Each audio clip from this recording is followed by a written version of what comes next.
Миний гарт 500 мянган төгрөг байна. Би нэг асуултанд хариулсан хүнд өгөх гээд байгаа юм.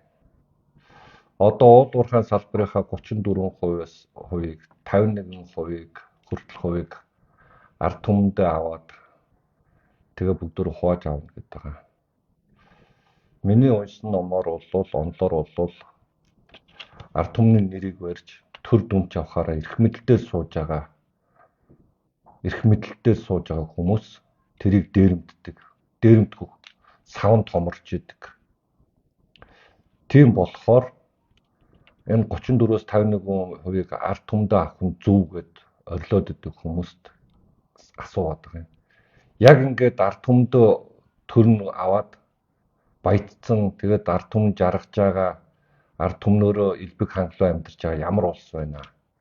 Яг тэр улсыг хилжих юм бол би энэ 500 мянган төгрөгийг таны данс руу яг одоо шилжүүлнэ. Та яг тэр улсаа л над дээр миний комментэнд ор бичиж үлдээч. Ийм улс байдаг юм аа гэд. Мэдээж тураал хайгууд бол нэр нүрээ гаргаж чадахгүй байх. Нэр нүртэй хүмүүс нь бичээрэй. Би тэргээд шууд холбогдоод тэр улсыг чинь танд яг ямар улс хаана ингээд ард түмэн өмчөө аваад сайхан жаргацсан улс хаана байна. Та тэр улсын нэрийг мэдж байгаа бол хэлээрэй. Би тэгвэл танд энэ 500 мянган төгрөгийг шилжүүлнэ. За манайхан төвөөд өгөөрэй. Би нэг 500 мянган төгрөгийн шагналтай хариулт хайгаад байгаа юм. Тэгээд миний асуулт маш энгийн. Одоо монголчууд ураанаас болоод 6 хөлтөө тугал, 3 хөлтөө ботог зээр үхээд байна гэдэг байгаа юм. Тэгээд бүгдөө тэр нь шуурж ах шиг байна. Тэгээд би нэг айгүй богинохон асуулт асууад байна. Дэлхий дээр уран олборлоод урааны шар нутаг олборлоод ямар улс сүрцэн бэ? Хүмүүс нь ямар улсын хүмүүс хордож үхээд ан амьтанд ингээ устдаж үгүй болсон бэ? Яг тийм улс байгаа бол асуултанд хариулаарай. Тэгэх юм бол танд би 500 мянган төгрөг өгнө. Үнэхээр яг нотлох баримттай асуулт бол би танд 500 мянган төгрөг өгнө. Миний гарт 500 мянган төгрөг байна. Би нэг асуултанд хариулсан хүнд өгөх гээд байгаа юм. Евразийн эдийн засгийн холбоонд Монгол улс эсгээр ашигтайгаа олон хүмүүс ярьж байгаа, цөөнгүй хүмүүс яриад байгаа. Би таамаг асуумаар байгаа юм. Одоо яг Евразийн эдийн засгийн холбоонд байгаа урд нь байсан Армени, Азербайджан, Киргиз, Казахстан, Беларусь орнууд Оросын холбооны улс руу ямар бараа бүтээгдэхүүнээ зардаг вэ?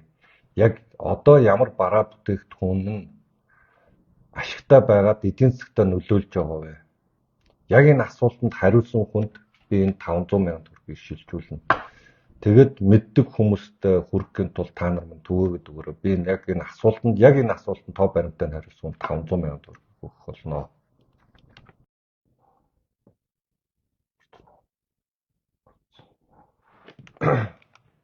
Нэг.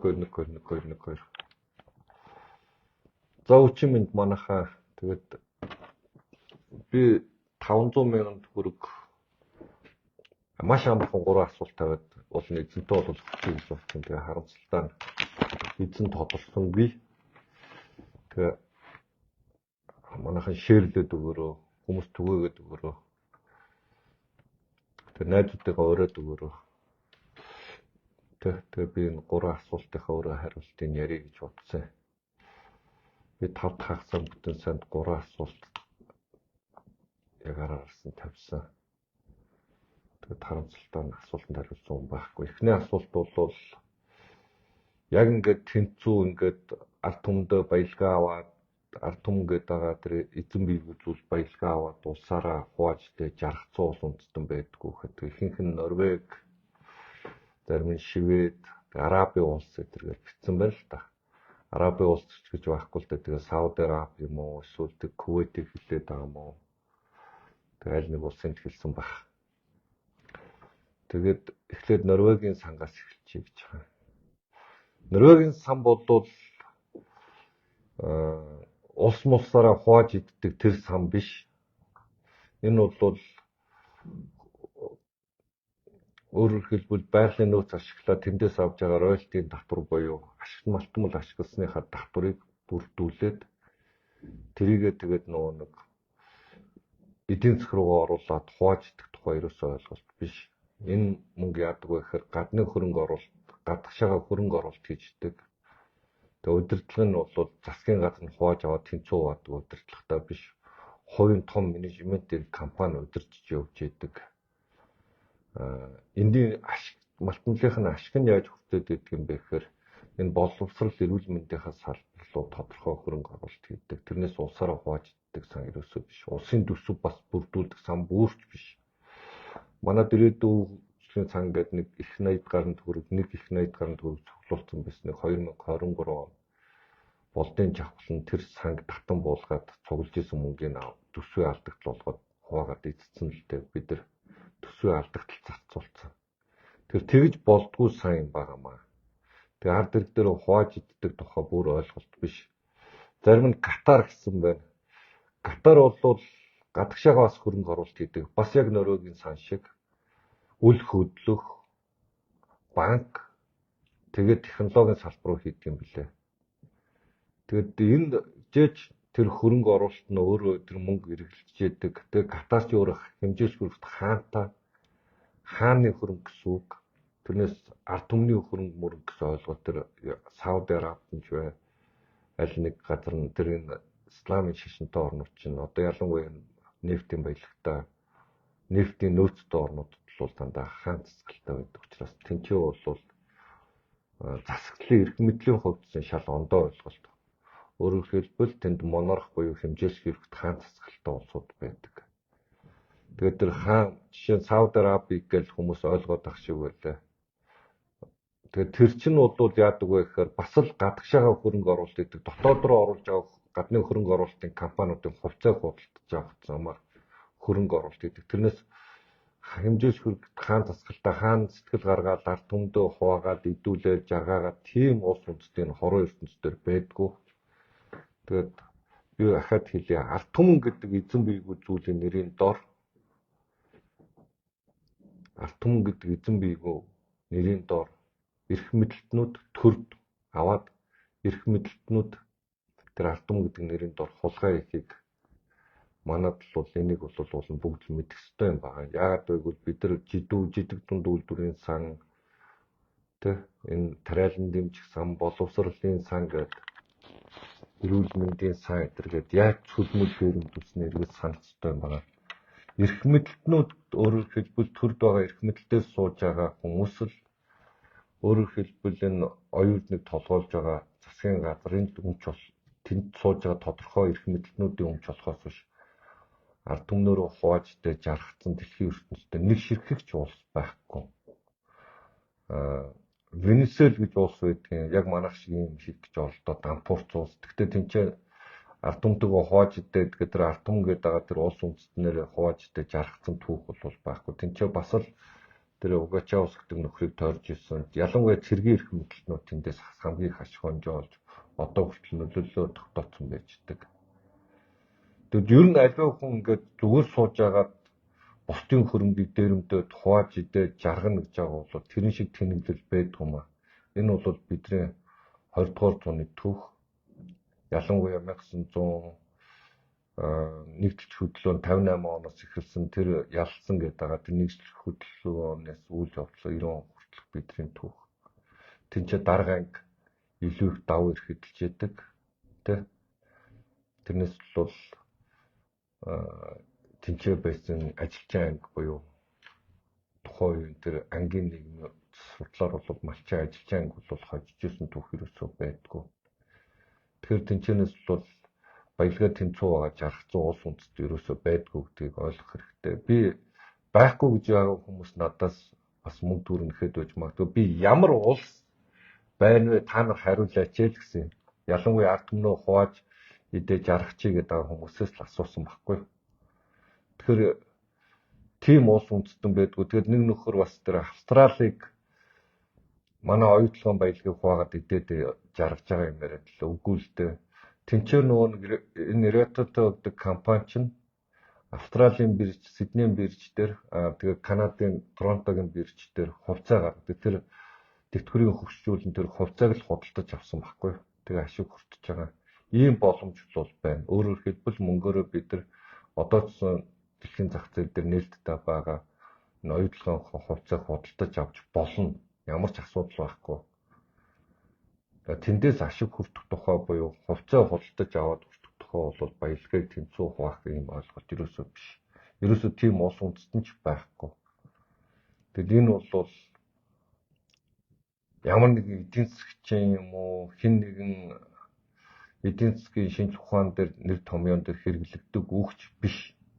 Зүгээр л энэ популистуудын хүмүүсийг харанхуй бүдүүлэг мэдлэг боловсралгүй учраас хуурчих гэсэн арга замын үг юмаа. За эхнийх нь бол ийм байгаа. Хоёр дахь нь бол би бас аягүй тодорхой асуусан. Аль улс уран хэрэглээ сүрцэн улс байна гэж. Тэгэхээр тийм сүрж мөрцөн улс энэ дэлхийн ертөнцийн дээр байдгүй. Ихэнх нь Африк улс гэдэг. Африк ч улс биш шүү дээ. Африк чинь 54 улс байдаг. Зарим улсууд нь бол бидрээс хамаагүй хөгжилтэй Өмнөд Африкийн бүгд найрамдах улс гэдэг юм уу Алжиртэй. Ингээ бидрээс хамаагүй хөгжлөөр төрүүлж явсан улсууд байгаа. Зарим бидрээс дорой байгаа. Тэгээ ихэнх нь Нигер гэсэн байлээ. Нигерт юу болсон бэ гэхээр ялангуяа яг саяхны үйл явдалтай 2023 онд төрийн эргэлт болсон. Цэргийнхэн засаг барьсан. Тэгээд тэр Оросын нөлөөгөөр Оросын дэмжлэгтэйгээр төрийн эргэлт хийсэн. Тэнд тэр Ороног явуулж ирсэн Франц Ороног компани явуулж ирсэн уурхай дээр төрийнх нь буюу цэргийн эргэлт хийсэн тэр цэргийн генералууд очиж дарангуулагч нар очиж өөрсдийн бүс болгож авсан. Тэгээд тэрнээс болж одоо эдийн засгийн тэгээд нөхцөл байдал аягүй тогтворгүй байгаа. Тэгээд ийм үйл явдал болдог. Жишээ нь Канада бол хамгийн их уран олборлолт ороод дэлхийд тэргүүлж байгаа орнуудын нэг. Сидней Австрали хэдий нөөц багтааж гол газруудаа олборлолт хийж яадаг. Америкт олборлолт хийж яадаг. Гренландад нэг үйл явдал болж байгаа нь юу гэхээр нутгийн иргэдийн уламжлал үйл явцтай харьж яах гэдэг асуудлаар жоохон зөрчил үүссэн байгаа. Одоо ойлголцоод Гренланд ашиглах жах шиг байна. Тэр Францд өөрсдөнд нь ашигладаг. Тэгээд энэ ураны цацуудаг итгэвч бодисыг ингээд манай Монголд ингээд ашиглацсан тэр уран авчиж болохын гинлээ гэдэг юм мунхаг ойлголтоор яриад байна лээ. Тийм бол байхгүй. Яагаад гэвэл албарлаад аваад явж тэр боловсруулсан газар нь хаана хэрхэн болохаар тэр улс нь өөрөө шийддэг. Тэгээд эн чинь зүгээр нэг ингээд орхичдаг зүйл биш. Нүүбийн цөмөн энергийн төв гэж байдаг. Хаана хэрхэн болж байгаа кодтойгоо тэр нөхцөл өөрөө болгождаг. Тэгээ манай хойд Оросд байна. Асар их тийм ураны хаягдл болж ашиг болж идэх газар. Тэгээ ялангуяа манай хөвсгөлийн хойд харалтаа, хөвсгөлтлөн хойд харалтаа болж байгаа. Энэ читрүү болж байгаа манай дорнтоос хойшоо. Тэгэхээр тэн чинь ямар нэгэн 6 хөлтөө тугал тэгээ ишиг эсвэл 3 хөлтөө ботго мотог төрдгөө хүмүүс хордож өгсөн түүх бол байхгүй. Тэгэд ийм ухар мөчөд мунхаг ийм харанхуй байдал руу хүмүүсийг түлхээд байгаа шалтгаан нь бол юу гэхээр манайхыг эрчим хүчний хараат бус байдлаас салчихгүй гэдэг л айдас байгаад байгаа юм. Тэгээд тэрэнд нь ингээ үйлчлдэг. Тэгээд манай хууль ямтай энэ тагнуулахын ялангуяа анзаарч байгаа. Тэгэл манай эрчим хүчээ өөртөө хараат бус болгоё гэхээр нэг юм байгаль далаад хайртай их орончд гарч ирдэг. Гэвэнд Улаанбаатарын иргэдэд хайртай хүмүүс гарч ирж байгаа чинь зүгээр санаандгүй тохиолдол биш ээ. Ялангуяа Батболгатай хамааралтай яваад байгаа хүмүүс бол энэ бол санаандгүй тохиолдол ерөөсөө биш. Тэгэхээр тийм юм бол энэ хорвоо ертөнцийн байдгүй. Тэгээ та нар тэр үнэсгүй байгаа бол Google дээр үз, ChatGPT ашиглаад үз, өөртөө хийгээд тэгээд тэр латинээр бичсэн чамд кириллээр хариулаад өгчнө. Тэгвэл шууд тэрэнд л 100% итгэх хэцүү ChatGPT-гээд яагаад гэвэл энэ ч нөгөө нэг сайтуудаар байгаа мэдээлэл боловсруулж гаргаж байгаа. Тийм учраас дахиад хийгээд наривчлаад яваад хахаар тэр чамд нэлээд тодорхой ойлголт өгнө. Ийм байгаа юм. За 3 дахь нь Евраз эдийн засгийн холбоонд ирсэд Монгол улсад ашигтай юм уу гэдгсэн. Хятад бид нар 96% Хятадын колон эдийн засгийн колон болчихлоо гэд хүмүүс янз янзын юм бичиж байна.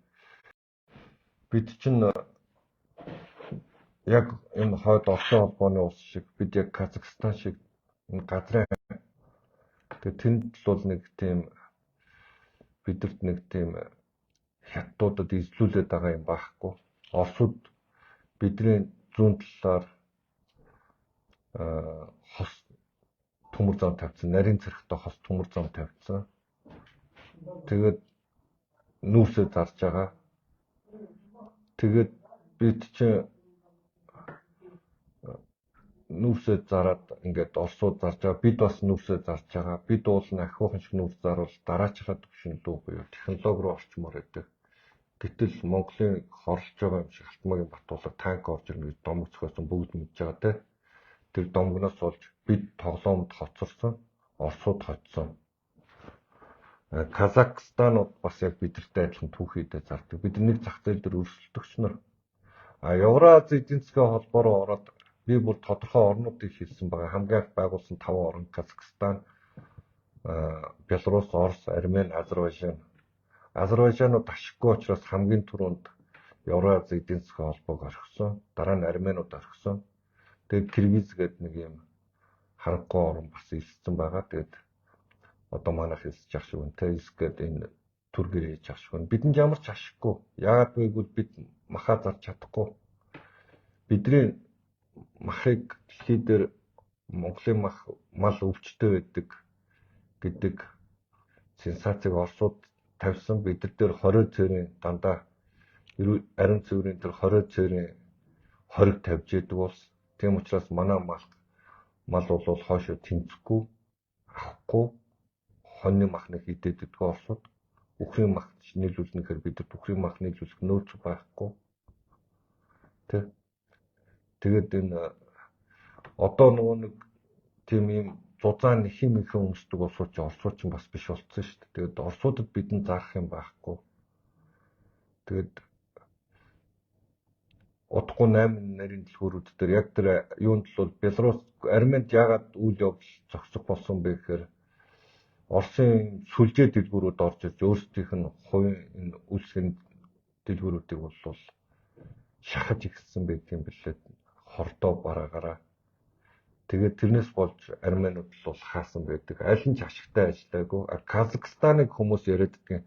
Казахстан чинь яг хойд хэсгээрээ өөрөөр хэлбэл Оростой хэлж байгаа Оросын нэг 4 Оросууд голчилж байдаг 4 хот байдаг юм лээ. Тэрэндээ л чөлөөт бус болгоцсон болохоос бол бус газраа бол чөлөөт бус болгоогүй юм лээ. Тэгээд тэнд л бол бас ашиг байхгүй. Беларусууд бол мэдээж Оросын нөгөө нэг дэлхийн химэл дагагчин сар гэдэг шиг Оросыг дагж эргэлдэж байгаа нь Беларус. Тэнд бол ямар ч сонголт байхгүй. Яагаад гэвэл Лукашенко мөнхийн үр удмаараа мөнхийн Беларусыг колонич дарангуйлж амьдрах тэр сонирхол байдаг учраас Беларусд бол Лукашенкод тэр ард иргэдэн аюулгүй хүнс хэрэглэн үү байна уу ард иргэднийх нь амьдралын чанар сайжрна уу тэрэнд л төвч хамаахгүй. Яагаад гэвэл өөрөө мөнхийн ард иргэдэг харахгүй байлгах чийж дээр нь суух тийм сонирхол байдаг учраас Беларусд бол тэр Евразийн эдийн засгийн холбоо бол тийм сонир биш. Манайд бол манай энэ ялангуяа энэ үйлчлэгээний салбарынхан бол ялангуяа энэ худалдаа үйлчлэгээний салбарынхан бол 3 жилийн дотор магадгүй ихэнх нь дампуурах байх. Яагаад гэвэл бид нар худалдаа үйлчлэгийн салбарыг чөлөөлчихсэн. Тэгээ массын үйлдвэр хийдэг Орос чинь 140 сая хүнийг тэжээхэн 120-30 сая хүнийг тэжээхэн тул тэд нар янз бүрийн хими орлуулалтаа хүнс нийлүүлждэг. Тэгээ манайд бол тэр массын үйлдвэрийг өөдөөс нь сүр зогсоход хэцүү. Тэгээ манай үйлчлэгийн салбарынхан илүү их хүнд байдалд орох байх. Тэгэд яагаад Азербайджан, Армени гэдэг анх байгуулж ирсэн 2 орн гарч байгаа гэдгийг та нар Google дээр хайгаад үзээрэй. Юу болсон тэнцээ аягүй тодорхой мэдээлэлтэйгээ байгаа.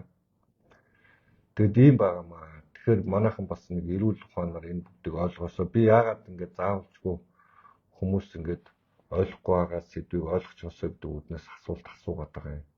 Энэ бол та нарт бас нэг юм хайх чинь хэрэг болох болов унш бас нэг нэрийг үлээгээд нэг санч болоо гэдэг үднэс би та нараас энэ асуултуудыг асуугаад байгаа. Тэгээд дараагийн 7 хоногийн баасан нэм гаригуудад би бас ахаад маш энгийн 3 асуулт асууна. Тэгээд бас бооцоогоо тавина. Тэгээд асуултанд хариулсан хүнд би мөнгө амлана. Нэг зүйлийг хэлчихье. 500 мянган төгрөгчтэй хүмүүсээ тэр нэг 120 $150 л үстэй тий. Тэгээд элбэгдэржээс мөнгө авсан гэ мангалтаад ах юм. Би ч өөрөө ажил төрөл хийдэг, би өөрөө ураг тархиа ажиллуулж амьдардаг тий. Тэгээд 500 мянган төгрөг яг би 500 мянга гэж байгаа их мөнгө л дээ миний хувьдсан. Гэхдээ би өөрөөсөө илүү ч хэмжээний мөнгө байдаг юм надад. Тэгээ яг талхныхаа мөнгө ингээд өдрийнхөө хоолны мөнгийг авч байгаа юм бол хэцүү л дээ. Тэгэхээр би бол нэг 500 мянган төгрөг хүнд илүүчлэх хэмжээний орлого олдог, ажил хийдэг, ажил хийхдээ оюуны хөдөлмөр хийдэг. Тэгээд үнэхээр ингээд зүгээр ингээд нэг мэдлэг зөвлөгөө хуваалцаад юм зүм бичвэл окей ямар ч асуудал алга. Би өөрийгөө хараата мараата гэж юус илүүжтэй. Тийм би харахгүй нүнэ би нэг хүлээн зөвшөөрдөг. Гэхдээ би тэтгэдгүүдийг хараагүй болцсон. Тэгээд би харддаг байж хараагүй болцсон. Тэгээд харахгүй гэдэг чинь гэмт хэрэг биш үстэй хүмүүсээ. Тэгээд миний эрүүл мэндийн хинтсэн өвчин зовлон хийж биш хийсч ирдэг. Тэгээд хинт ямар ч юм тохиолдол байлаа. Мэдлэг бол заавчгүй хардаг болохоор надаас илүү мэдлэгтэй болчихно гэдэг. Энэ бол тэнэглэл шүү дээ. Би одоо ч магадгүй ихэнхээс нь эрүүл харж байгаа ихэнх хүмүүсээс илүү их юм уншиж, юм хайж мэдхийг хичээдэг хүн байгаа юм. Яагаад гэвэл миний мэрэгжил, миний өөрийн маань ажилчны онцлог учраас би илүү их юм мэдхийг хичээдэг. Тэгээ надаас та нар харж иж болно. Гэхдээ харж яах гэдэг чинь надаас мундаг байх гэсэн ерөөсөө биш шүү дээ ураг тархаараа. Тэгэд жоохон эрүүл ухаанаар юмд хандаасаа гэдэг байгаа юм. Тэгээ би харахгүй нүн тэгээд энэ харахгүй байх гэдэг чинь гэмт хэрэг биш хаа. Тэ. Тэгэхээр асуултанд ядаж ChatGPT ашиглаад юу байна гэдгийг хараад үзчих хэмжээний хараатай баймаар байна тэ. Google дээр юм үзчихмээр хараатай баймаар байна. Facebook-ийг чинь ингээд та нар ингээл ийм галзуу солиотой хүмүүс яриаг үзэх юм бол алгоритмаараа яг та нарт тэр мэдээллийг илүү өгөөд идэх байхгүй та. Тэгээ тэрэнд илүү их автаад ингээд галзуу хүмүүсийн яриаг сонсоод ирэхэд та нарт яг тэр чинь л очиод байна. Өөрөөр хэлбэл шинжлэх ухаанч бус тийм их орончийн дүр эсгсэн харахгүй бүдүүлэг байдлаар та нэг доромжлоод байгаа хүмүүсийн мэдээлэл очно гэсэн. Тийм учраас би одоо энэ 5 хагасаа бүтэн сайн дахиад та нараас 3 асуулт асуун та нар маань хариулаарай. Тэгээд өнөөдрийнхөө лайвыг нөгөөд өндөрлөе. Тэгээд эрүүл ухаан ямагт ялаасаа гэж хүсэж байгаа. Монголд ялангуяа эрүүл ухаан ялах ёстой зайлшгүй шаардлагатай гэдгийг хэлээ. Тэгээд өнөөдрийнхөө лайвыг энэ өндөрлөе. За баярлалаа. Манайхаа шеэрлээ түгээгээд өгөөрэй.